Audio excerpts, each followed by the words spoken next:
So those that we honor tonight basically come from one or more of 5 categories. Typically they are a pioneer in the sport, an innovator, an athlete, an official, or someone from industry. And as I looked at the list and the credentials of those who are receiving the award of distinction, I found that 2 basically come out of the industry category. 1 I would call an innovator, and 2 athletes. And yet it's interesting to note that all 5 of them started with skis on their feet. Every one of them was a skier first. And I think that's really interesting. It's fascinating. Show skiers, ski designers, event promoters, and business innovators. And when I look at all 5, I also found something else, and that was that each and every one of them was an innovator in their category. They innovated. They looked at what was, and they imagined what could be. And so as you listen to the bios of each of these 5 folks that we honor tonight as recipients of the Award of Distinction, listen carefully to their story and what they did and what they changed and the impact that they had. So I begin tonight, first of all, with a gentleman by the name of Bob Maher. As many of us did, Bob Maher began as a 3-event water skier. However, at the age of 12, Bob went into the water ski business with his older brother, Bill, as they started their own ski company, Maharaja Skis. The year was 1950. They built their skis at their family summer home on Yago Bay in California. After high school, Big Brother Bill outgrew his interest in water sports equipment and joined the Coast Guard, and Bob took over ownership of their business. And he never looked back. By 1970, he had grown the business to having 40 employees and manufactured and sold more than 13,000 water skis. And by 1980, he had 600 dealers nationwide. He recognized early on that it was important to have champions riding his skis, and skiers like Chris and Bob LaPointe, Cindy Matranga-Benzel, and Kathy Marlowe joined the Maharaja team. His innovations included beveled side edges, high double wrap bindings, concave bottoms, and their top quality, beautifully crafted, laminated wood skis. Today, Maharaja Skis is mainly noted as a manufacturer of water ski racing skis, and they have had at least 30 world champions riding the Maharaja brand, 2 titles. He is quoted as saying, "I've had my share of ups and downs, but the whole ride has been fun." And that certainly goes without saying. If you've met Bob, you know that the joy is there for all of us to see. The twinkle in his eye and that constant smile that he has, you can't help but like him instantly. Unfortunately, Bob could not join us here this evening, but accepting the award on his behalf is Mike Avila, Hall of Fame recipient, inductee in 2002. So Mike, would you come forward, please?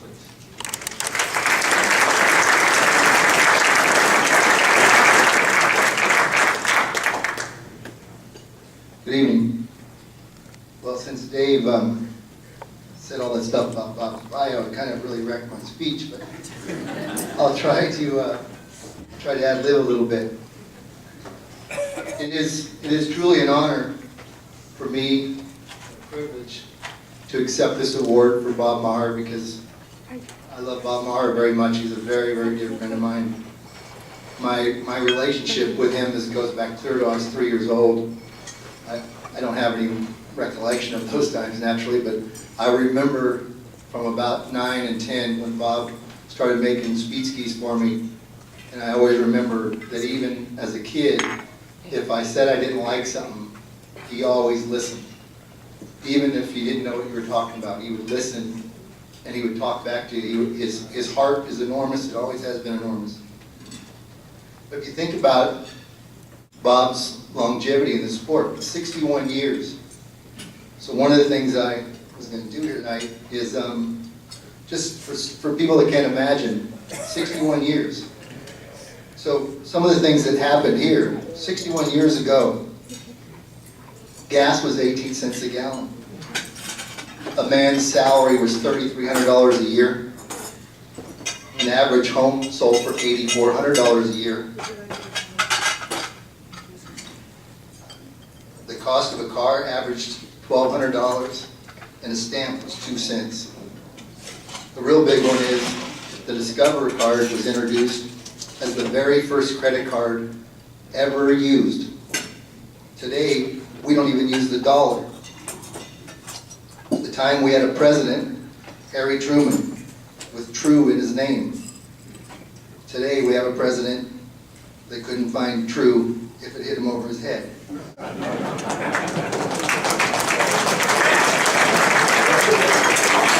One of the things that Bob did, one of the things that Dave said, sorry if you're the Democrat, I'm very sorry. But you know, Bob was the guy who started, he was the first guy ever to develop a size chart. So if you were a little person, he made you little skis. If you were a big person, he had a size chart, you got a bigger ski. He was the first manufacturer to ever do that. He's done so many things over the years, and those of you that don't know him, he just never stops thinking. He never stops trying to make water skiing and water skis better all the time. And a lot of things he does, they don't work. You know, he has this funny looking all aluminum, and I'm sure Crystal Point probably knows this boat, but he has an all aluminum boat that is, it's all squares. It looks like an aluminum hot dog. That was his crazy idea. He still sticks to it, and it doesn't work very good. In 1990, he came up with this idea, and because, you know, still today, he'll call me and say, "Hey, Michael, I got this idea," and he'll start rambling on. "I want you to try something." And a lot of times, it's fun and it's good. Sometimes it hurts. It hurts a lot. But in 1990, he came up with an idea called a hole shot, to put racer's ropes in this sleeve so that when you're letting a rope out at a race, the rope would come out of the sleeve. And I said, "Man, Bob, you conked your head. You just need a better observer. The rope comes out of the boat, no problem. Just get a good observer. You don't need to put in that silly sock. What happens if that sock blows out of the boat?" Well, today, there isn't a speed skier one in the world that doesn't use a hole shot. Every person, every ski racer in the world uses his hole shot, and he still teases me about it. When he asked me if I would accept this award for him, you know, it was fun. He felt really truly sorry that he couldn't make it. We got to kind of relive so many memories, and I promised him I wouldn't mention the time that he was going to bring Bob LaPointe to a ski race, and he was going to have Bob LaPointe beat all of us in the ski race. And that didn't work out very good either. But it was sure fun. But I asked him, in 61 years, what do you feel the most proud of? What's the biggest accomplishment that you have in 61 years? And this statement right here will tell you what kind of person Bob Maher is. He said, "Well, I think the biggest accomplishment that I've ever done is in 61 years, I had a lot of people work for me, so I provided a way for them to feed their families." That's Bob Maher. He did tease me and say, "It's also pretty cool, at 74, I think I can still beat your butt in a bicycle race." But from the bottom of his heart, from the bottom of mine, I really thank you guys very much for honoring this great man.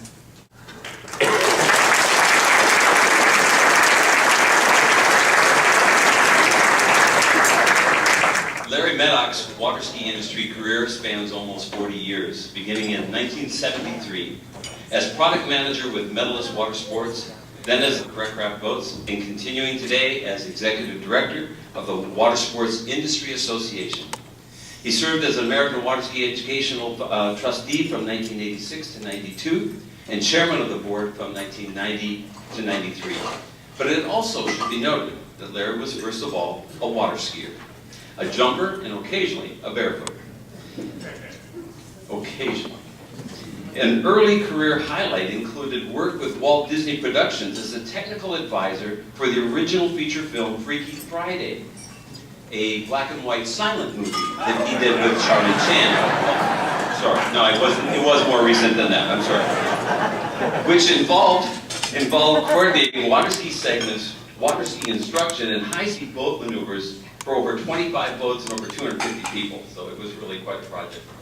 During his 25-year career with Choreograph, he established the presenting sponsor position for the Masters Water Ski Championships and was credited with revitalizing the tournament. First with new production enhancement and later with more tangible improvements for those who received the coveted invitation to that event.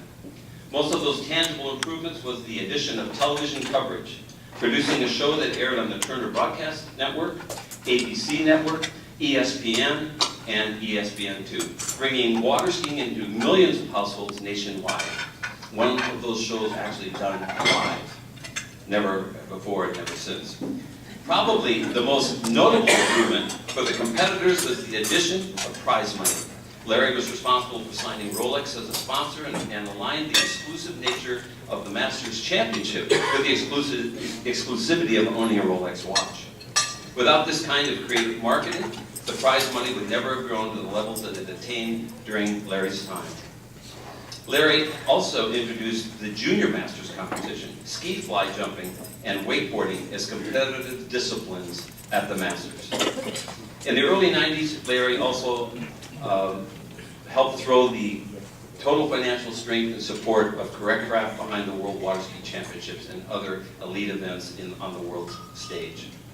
As the Executive Director of Water Sports Industry Association, a position that he has held since 2004, Larry has worked diligently to position the WSIA as a body dedicated to preserving access to the nation's waterways for the enjoyment of water sports activities. A very important job well done. To my friend, Larry Meddock, we welcome you. Will you please step up and receive your award as well done.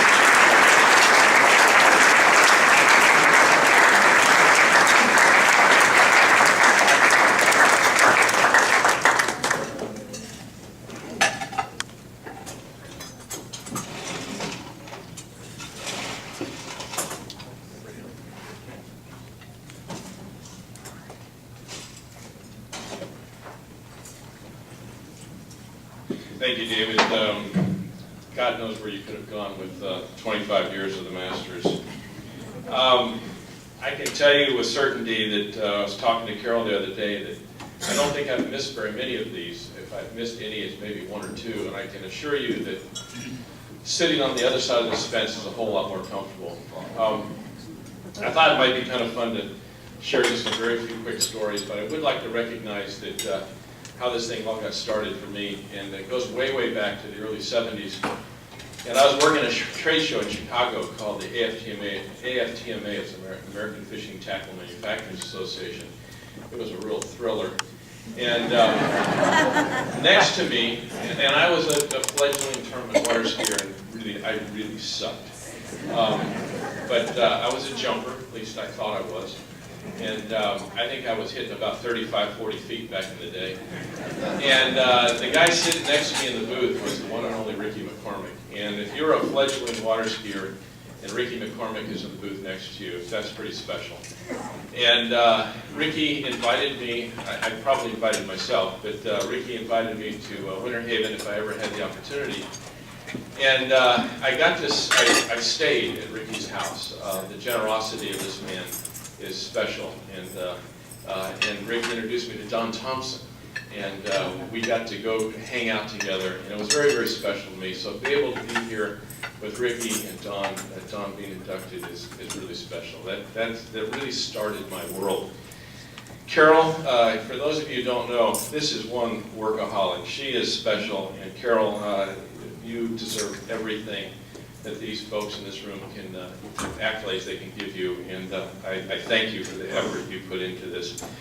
I thought you might just enjoy one quick story about the Masters, because after 25 years of producing this thing, and I didn't do it by myself, we co-produced it with Callaway Gardens, but one story that might be kind of fun for you that many of you may not have known about is in 1991, if you those you know, Callaway's a Coca-Cola account. It's been Coca-Cola forever, still is to this day. So what did I do? I came up with this brilliant idea. Let's have Pepsi sponsor the Masters.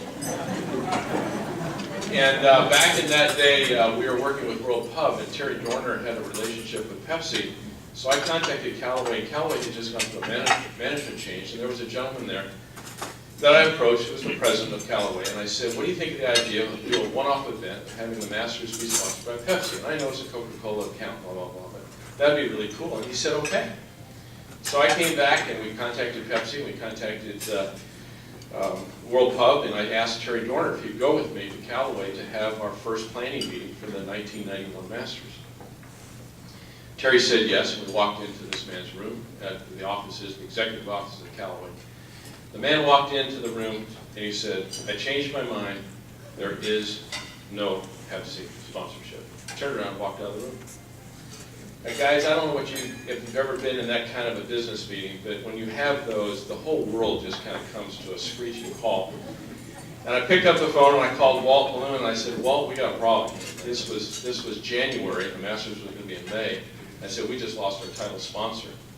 And he said, what do you suggest? And I said, Walt, we cancel it. We have to. We could never catch up to the Masters of the caliber that we wanted it to be.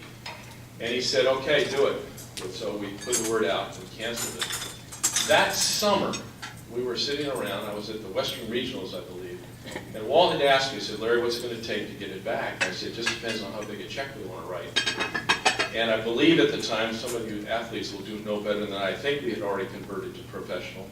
And we needed to have a purse. And I was sitting on the shoreline with Parker Overton. And Parker walked up to me and said, Larry, what is it going to take to bring the Masters back?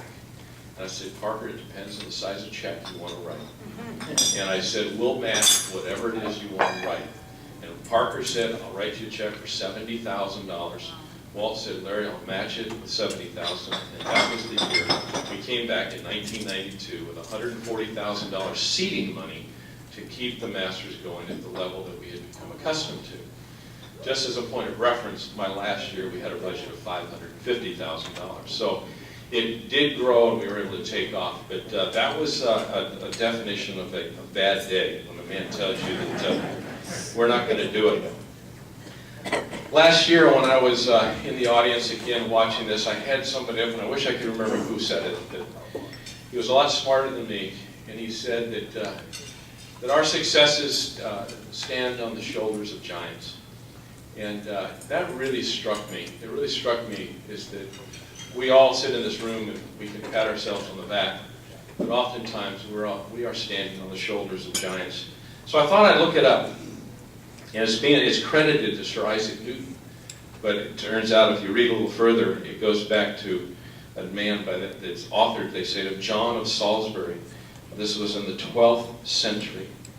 It says, we are dwarfs sitting on the shoulders of giants. We see more and the things that are more distant than they did, but not because our sight is superior or because we are taller than they, but because we raise them up and by their great stature add to ours.